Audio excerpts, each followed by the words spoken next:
Hello everyone, তোমরা সকলে কেমন আছো? আশা করি তোমরা সকলে ভালো আছো আর আমিও খুব ভালো আছি। 8ই চৈত্র আমি চলে গেছিলাম দিদির বাড়ি, কারণ দিদিদের ওখানে মা শীতলা মায়ের পুজো ছিল। সকাল সকাল ঘুম থেকে উঠে দেখি মেঘলা মেঘলা ওয়েদার, টিপটাপ করে বৃষ্টিও পড়ছিল। বৃষ্টি পড়া দেখে আমার তো খুব চিন্তা হচ্ছিল যে কিভাবে যাব, কিন্তু আমরা তো বাসে যাব, কোনো চিন্তাই নেই। আমার সাথে গেছিল আমার বাবা। তো আমি বাবাকে ফোন করে বললাম, বাবা চলো, অত ভাবনা চিন্তা করে লাভ নেই, যা হবে রাস্তায় দেখা যাবে, কারণ আমরা তো পুরোটাই বাসে যাব, শুধু মাঝে একটা বাস পাল্টাতে হবে। 8টার সময় আমি রেডি হয়ে গেছিলাম। বাবা চাপবে বাবাদের ওখানে আর আমি চাপবো আমাদের এখানে, কারণ আমাদের এই লাইনের একটা বাস যায়, অনেকেই জানো, মহাদেব নাম। আর বাসটা আমাদের এখানে 8:30টায়, আমোদপুরে 9টায়। আর দিদিদের ওখানে যাওয়ার বাসটা আমোদপুরে 9:45-এ। তা আমি আর বাবা মিলে বাসে চেপে পড়লাম। একটু বৃষ্টিতে ভিজেও গেছিলাম, তো যাই হোক, কিছু করার নেই। 11:30টার সময় দিদিদের ওখানে পৌঁছিয়ে গেছিলাম। তো একটু পরেই দেখছি সূর্য মামা উঠে গেছে। তো প্রচণ্ড পরিমাণে সূর্য মামা আলো দিচ্ছিল, তাই প্রচণ্ড গরম ছিল। সূর্য মামা উঠেছিল, একদিক থেকে ভালোই হয়েছিল, কারণ এত লোকের মৎসবের আয়োজন হয়েছিল। এরকম ওয়েদারে কেউই আসতো না। 36,000 মানুষ, মানে কি সোজা ব্যাপার?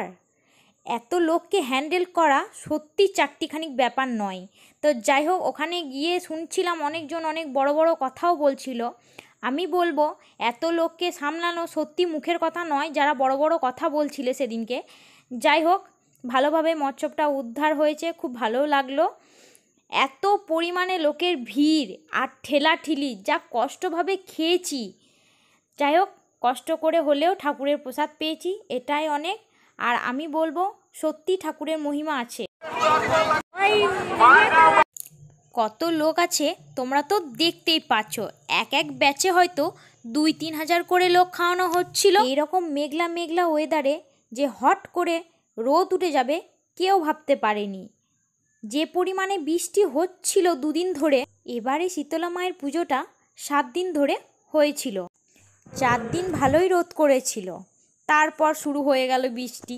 আমার সকল বন্ধুদেরকে বলছি, আমায় কেমন লাগছিল কমেন্ট করতে কিন্তু ভুলো না। খাওয়া দাওয়ার পর আমরা বেশিক্ষণ থাকতে পারিনি, কারণ প্রচণ্ড পরিমাণে গরম লাগছিল। তাই দিদি বলল, চল বাড়ি চলে যাই, সেই সন্ধ্যেতে আবার মেলা আসবো। আর এই যে আমার অনুবাবু আমার বাবার হাত ধরে যাচ্ছিল আইসক্রিম খেতে খেতে।